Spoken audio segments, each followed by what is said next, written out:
বাংলাদেশ জাতীয়তাবাদী দল বিএনপি ৪৭তম প্রতিষ্ঠাবার্ষিকী উপলক্ষে আনোয়ারা উপজেলা বিএনপির আলোচনা সভা অনুষ্ঠিত।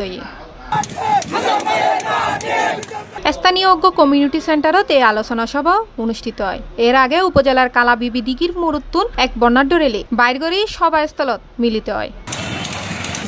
এই সময় আনোয়ারা উপজেলা বিএনপি সাবেক আহ্বায়ক মোশাররফ হোসেনের সভাপতিত্বে প্রধান অতিথি আছেন বিএনপির কেন্দ্রীয় নির্বাহী কমিটির সদস্য ও সাবেক সংসদ সদস্য Sarwar Jamal Nizam.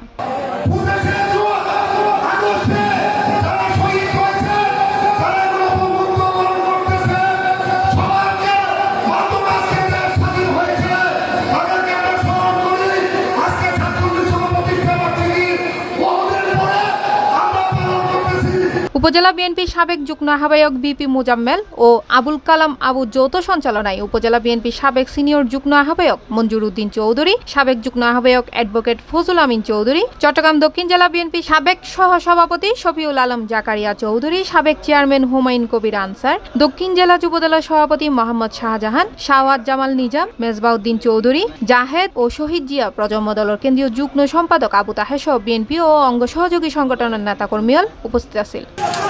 C plus TV, Chittagong.